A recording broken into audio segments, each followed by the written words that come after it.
Hello, we are rolling. Let's see. Today is, what's today? Today is September 3rd, 2018, and here is your reading.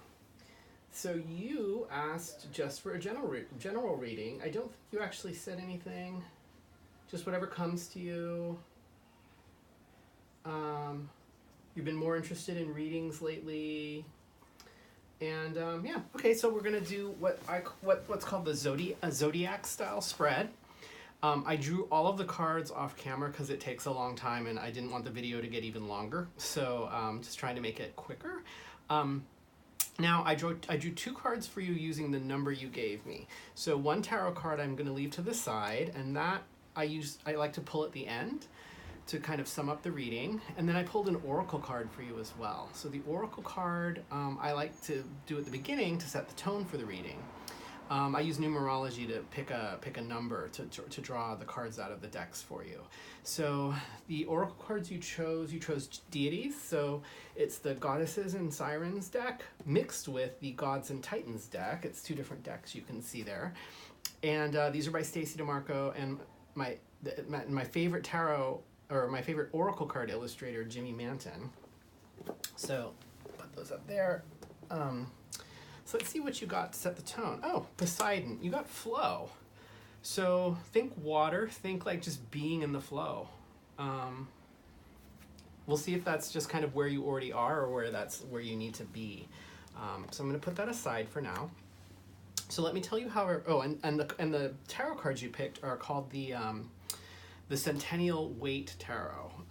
These are a facsimile of the original artwork by Pamela Colman Smith from 1909. So the way this works, technically you're supposed to do them in a circle, but I don't have enough room for that. So this is the first house, so it goes 1 through 6, and then up, and then 7 through 12. So it's kind of a modified circle so that I can fit it on my little mat on camera too. So let's go ahead and get started. So the first house is kind of your external personality.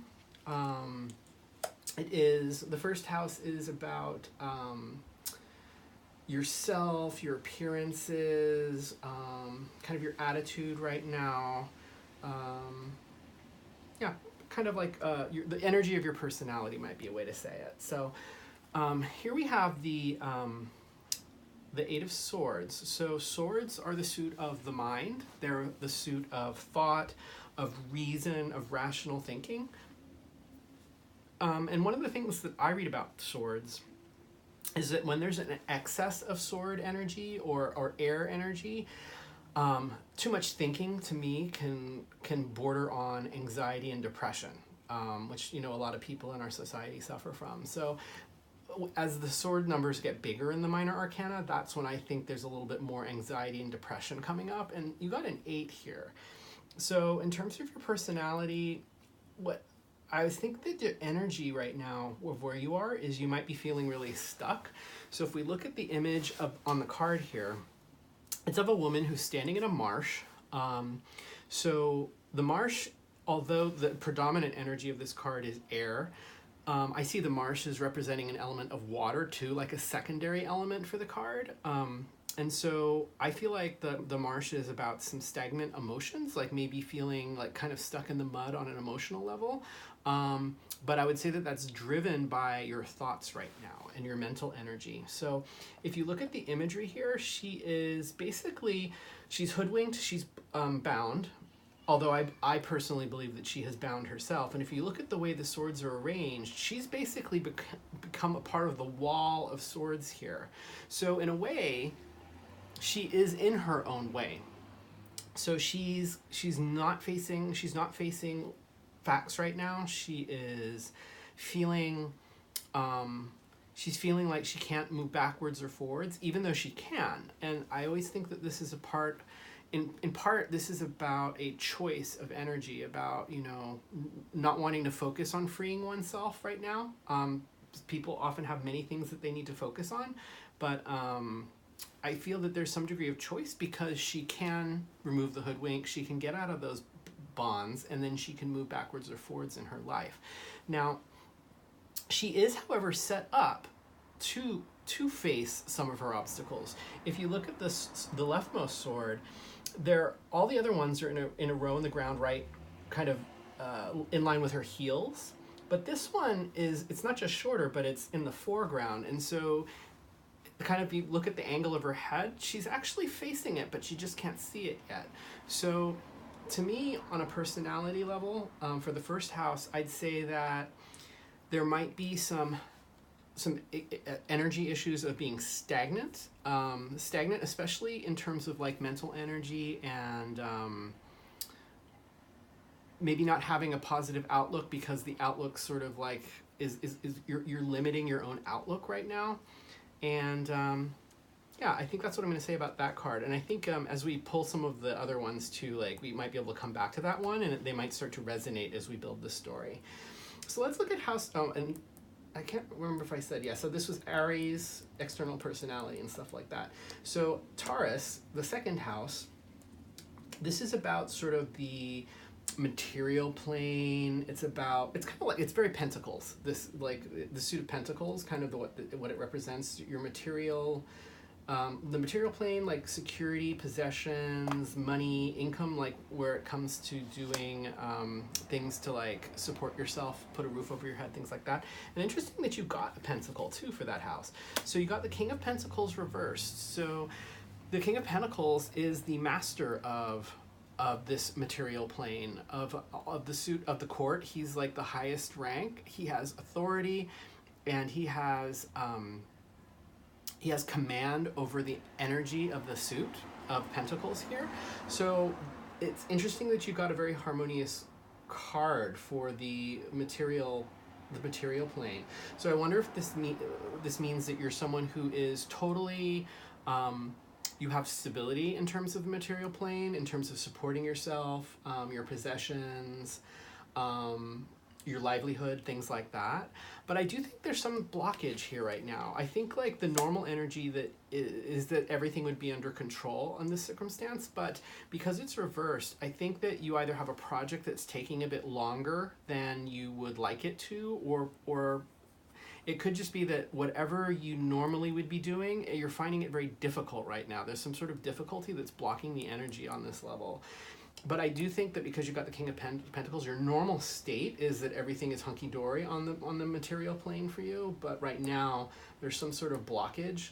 And it could be related to this, right? It could be like your work ethic right now. Like maybe you normally are super productive, but now it's like you need to just kind of do some self-care, waste some time, or maybe you're not as productive for whatever reason, and it could be resonating here with this one. So now, let's move on to the third one. This is the third house. This is Gemini, and this is about communication with others, the mind, thinking. It's sword energy to some degree. It's well, let's just call it communication with others. And others is like, it could be your neighbor, it could be neighbors, family, things like that. And so you've got another pentacle in reverse. So this is the Four of Pentacles. This is the Miser card. So when this is about money, it's about being stingy.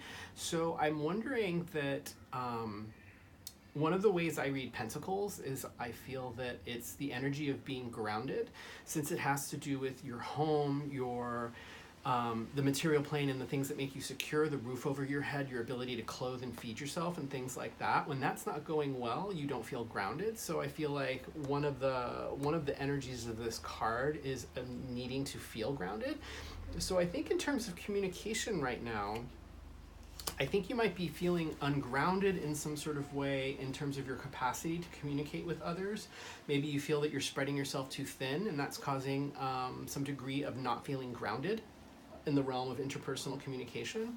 And it might be, again, because you're feeling the need to withdraw a little bit to do some self-care is what I'm getting.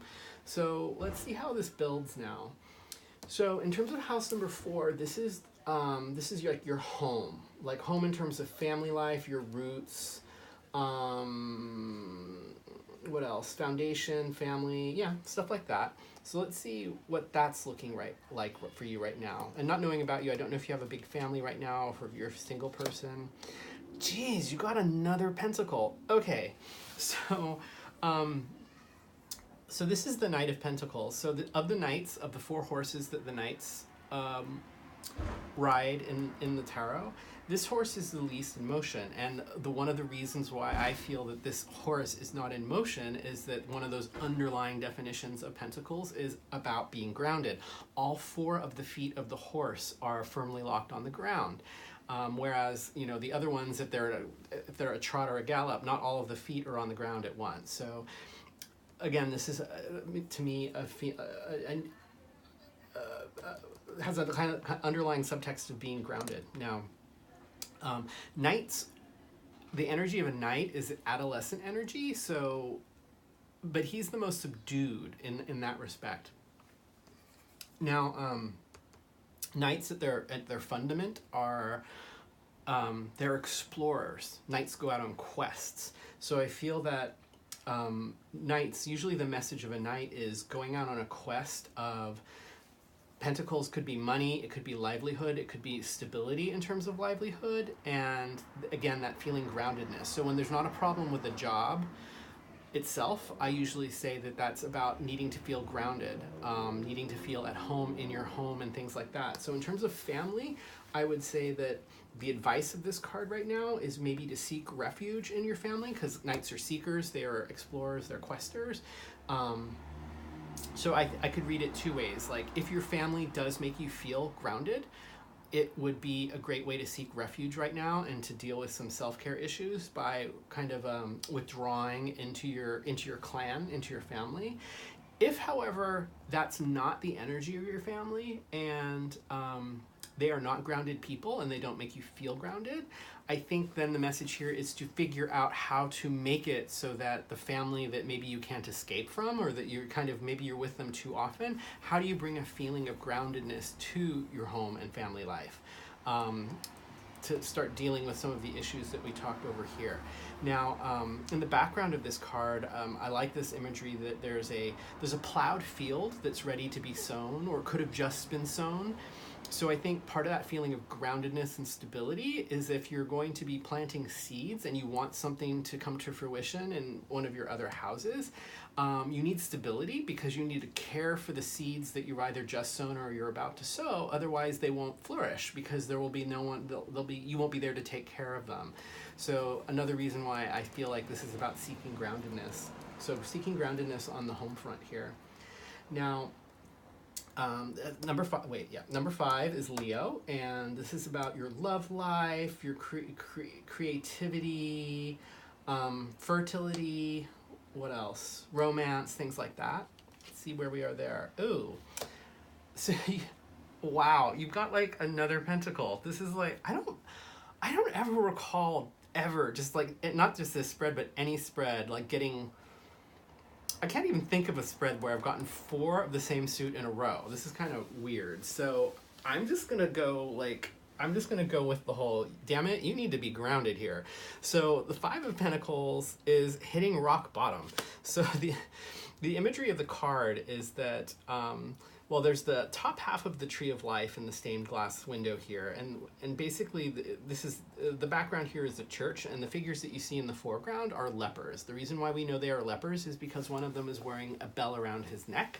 And that was the signal that a leper is coming. So that means people who are well, you need to avoid them, because leprosy is so contagious, right? So there's 2 ways to look at this card. You can look at this card in that they're about to approach a church, because churches, their doors are open to all. But a lot of people see this a little darker than that they have just been rejected by the church, and so they've lost all hope. But I think like the rock bottom, like whether you've just been rejected or you've gone so low you're reaching out to strangers, I think it's both kind of 2 sides of the same coin of like hitting rock bottom. And this is reversed, so I feel like in terms of romance, love, it has been a tough slog for you, and probably a tough slog for a very long time. So I don't know if this means that there is no romance in your life and you've been seeking it, and you've been like, either some people might say you've been dating bottom feeders or whatever, or either that, or you've been dating and you just haven't, you've been trying really hard, but there's been no fruit to your efforts yet in meeting someone who seems to be worthwhile. If you're actually in a relationship right now, I would say that some degree hitting rock bottom. You didn't get cups like the romancy, more love-oriented suit. You didn't get swords where it's about intellectual things and mental things, and you didn't get wands, which would have been more like about passion, the fire inside you, and wills. Will meaning a battle of wills or a match of wills or seeing eye to eye, things like that. You again got pentacles. So I feel like whatever disruption there is on the romantic life, it's very earthy energy, which is pentacles. So not feeling stable, not feeling secure in the material plane, not feeling grounded. It could just be that everything in your life might not be quite on the right frequency right now because of a general lack of groundedness.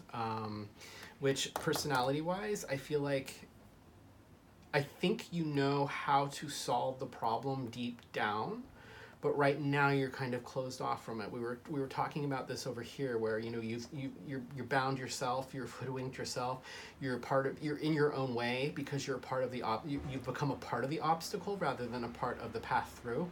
And if you can just kind of open your eyes and kind of look deep and figure out how it is to move forward, I think you can make progress in terms of finding more stability.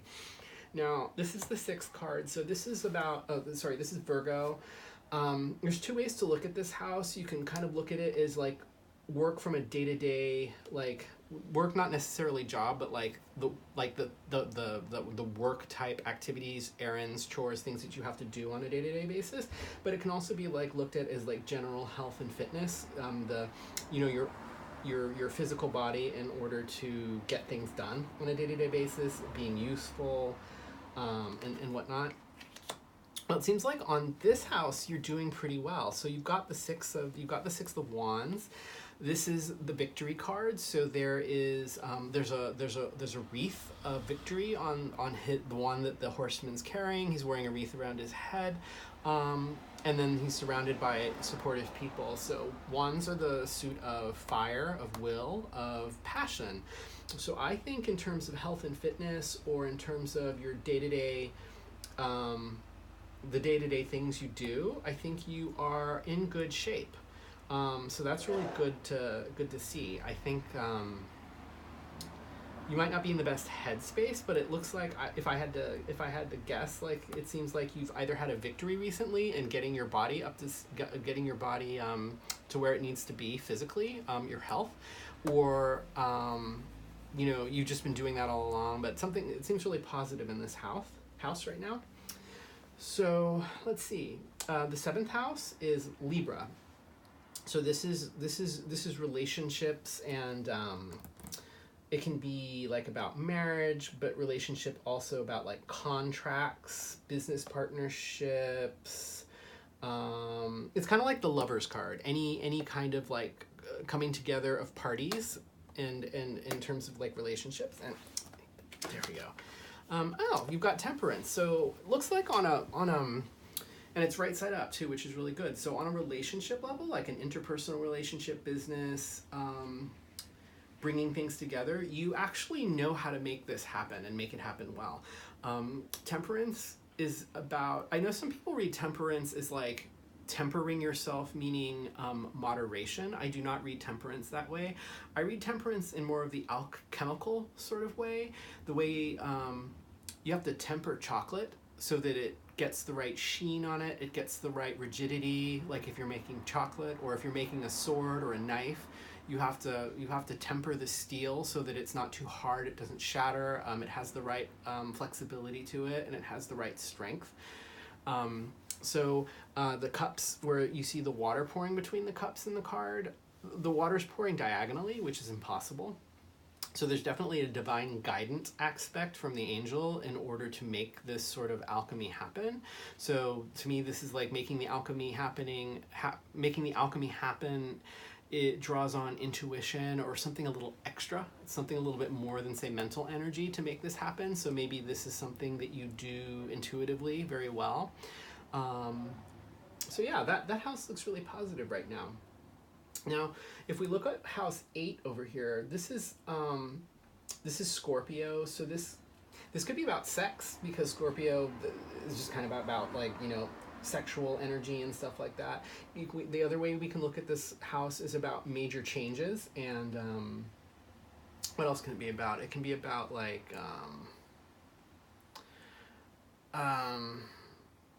sometimes it's about like shared finance. But yeah, I think well, let's just see what it is. The Lovers reversed. Okay, interesting. So for major changes, you've got the Lovers in reverse. So now what I'm hoping this doesn't mean is that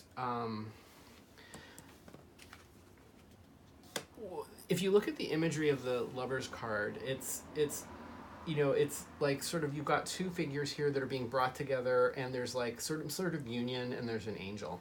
Now, one of the original, well, not the original, but at the time of like the scenery of the tarot, sort of medieval times, when big marriages happened, they were usually strategic in nature. So it was about, say, like one king's daughter and some other king's son coming together to combine land, or to stop a war, or to accomplish something with dowries, or forge an alliance, something like that, make peace. So the Lovers, outside of the context of love, I would say that it could be about contracts and whatnot. And so the reason why I'm explaining all of that is because as I transition from what was going so well in house number 7 in terms of like, the contract issue and the like figuring out things over here, I feel like I wonder if that, since one of the definitions of this house is major changes, I wonder if this is going to start becoming more difficult for you, since there's this contract aspect of the Lovers. So I would be definitely on the lookout to see if there's some sort of change in the weather here about how easy all of this was and how it might become more difficult. Now, since this house could also just be about sex, I would say that the Lovers in reverse could just be that, like, in a sex intimacy sort of level, maybe you're just having problems right now. That could be the other way to read it. Since I don't know you, it could be like 6 of one, half a dozen of the other. It could have both of these meanings, in fact. You'll have to think about that. I'm trying to think if there's any other ways to read the Lovers in relationship to this particular house, Scorpio. No, I think that's about it for that one that I'll say. So now moving on to house number 9.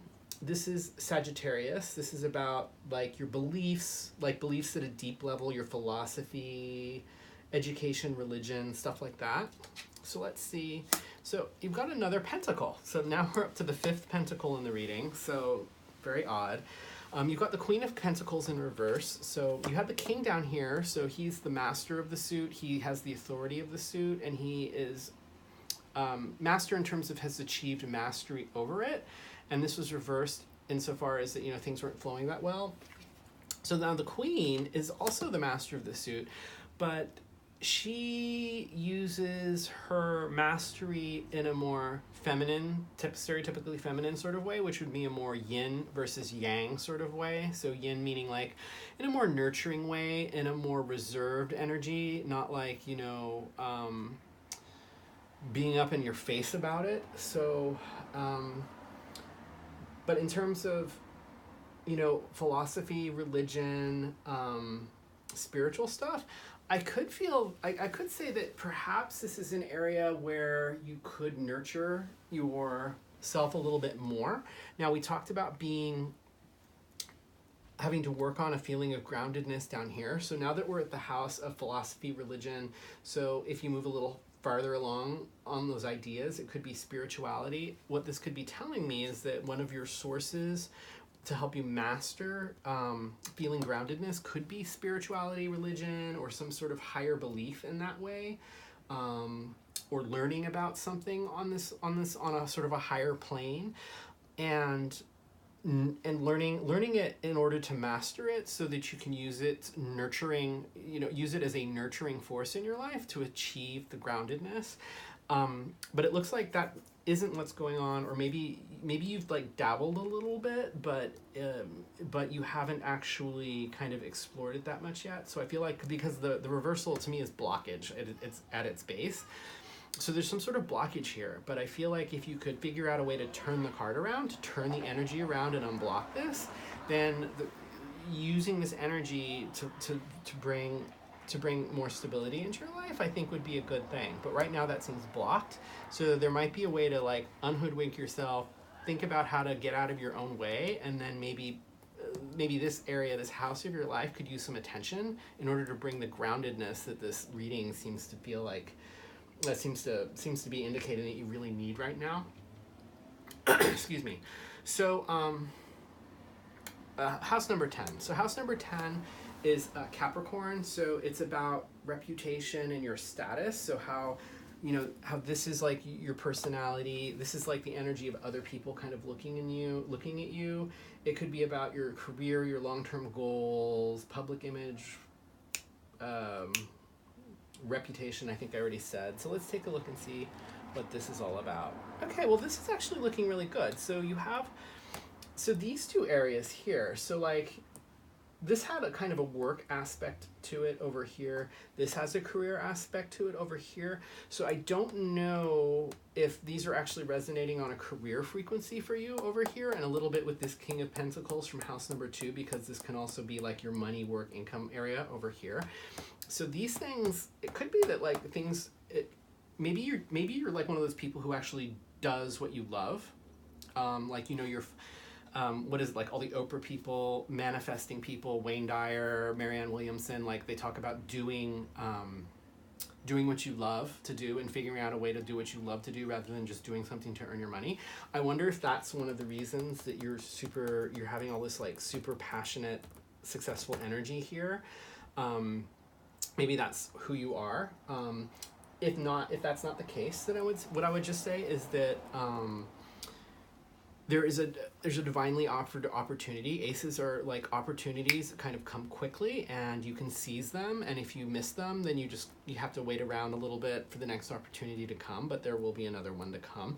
But the Ace of Wands is about a divine opportunity that's being offered to you in terms of following your passions, the fire inside you, the things that make you just excited to bound out of bed in the morning, those sorts of things. So the energy around your reputation and status, I think, since this is about rep and how other people see you, I think to some degree you know how to work it so that, and people are recognizing you for the fact that you are passionate about something in your life, about something that you're doing like at its core. And if it could be career, it could just be something where it doesn't necessarily have to be career. It could be something that you're known for amongst your family and friends or whatever, but I think people definitely see that. Now let's see, Aquarius, social life, friendships, sort of group dynamics, things like that. Let's take a look at Aquarius for you. You've got the Empress. This is all of these cards. You've gotten so many court cards here, and then you've got these over here. So this is like really interesting. So in terms of like group dynamics, friendships, and whatnot, it looks like you have this like mother energy, right? So the Empress is often thought of as pregnant. She's basically kind of like a ruler with feminine energy, and one of the symbols that I really love in this card is the wheat in the front. So the Empress understands how to make things happen, but unlike sort of like a hot-headed masculine energy, she's more patient. So we talked about over here about sowing seeds. So there's like, you've got two bottoms of cards right here that have something similar going on. So there's planting of seeds over here, and then you've got all this wheat in the Empress over here. So one of the things about the Empress is she knows how to be patient. Like when you sow seeds, you have to wait for them to grow, and you can't harvest them prematurely or else you won't have a usable crop, right? The seeds won't germinate for you for next season, and the plants won't be ripe for you to consume and be at their nutritional fullest, right? So So empresses, they wield and exert power, but they do it with patience, and they do it with sagacity, and they also are about like fertility, about making things happen. So I think you probably definitely know how to nurture friendships. You definitely know how to on the level of group dynamics and friendships, I think you understand that it takes time to for things to flourish, and you have to be patient. You can't have too high expectation at the very beginning of things. So I think you definitely know there's a fertility aspect of the Empress too. So I think you know how to basically cultivate group dynamic friendships, whether it's like personal friends or how else do I say it? I'm trying to say like anything interpersonal, I'll just say. Now, the 12th house. So the 12th house is Pisces. You can look at this as your sort of mystical life, like your dreams and your fears. You can look at it as sort of spirituality. You can look at it as sort of subconscious stuff. So let's see what you got over here. So you've got the Page of Cups. So this is your first cup card. So the Page of Cups is basically, unlike the Knight, Queen, and King, and actually you got a kind of like a full house here. You've got a King, you've got a Queen, you've got a Knight, and now you have a Page. So I think like maybe this house is one where you're maybe a little bit less developed than the other areas of your life right now. So dreams and fears and things like that. The Page is a beginner. The Page is he's a messenger, like, you know, like a literal page, but he's also of the court. He's basically the youngest, and he is the beginner. So I think, and the Suit of Cups is about emotions. So I would say here that maybe some more emotional maturity is needed in order to figure out your dreams and fears. Or maybe you're at a phase where in your life where you're maybe clinging to some dreams and fears that you had when you were younger, and it's time to evolve and maybe grow out of them and find new ones. And it looks like there's ample opportunity for you to do that here with the fire, the passion over here that's being an insight to help you develop your passion over here that's being offered to you. But yeah, I think over here, and it was reversed too, so I think there's some sort of blockage here. There's some sort of immaturity seems so judgy. All of the things with the pages seem a little that I'm saying here, because it's about dreams and fears, seem a little judgy, but I feel like there's some sort of something that needs to mature. Like this, you got it over here in terms of the group dynamics. Over here, oh, you know what?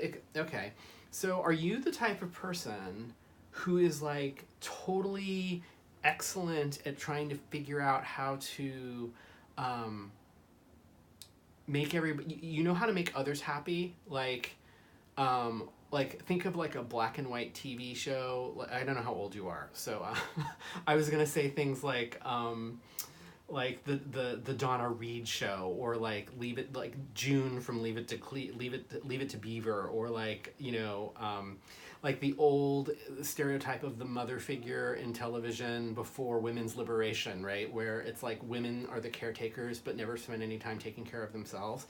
I wonder if that could be part of the ungroundedness here, that you spend a lot of time taking care of other people, but you don't see a way to take care of yourself. And maybe that's why there's not as much maturity in terms of your dreams and fears and your mystical life, because you're so busy dealing with external things, other people, and not focusing so much on yourself. And I wonder if that's why there's like this predominance of not being grounded down here. So we had originally gotten flow, the flow cards. So I feel like, you know, flow seems to be what you need, and that seems to be the essence, one of the essences that's blocked here, like being in the flow. You can't be in the flow if you're not feeling grounded, right? So I feel like the God card that you got, Poseidon, seems more aspirational than your current state of energy.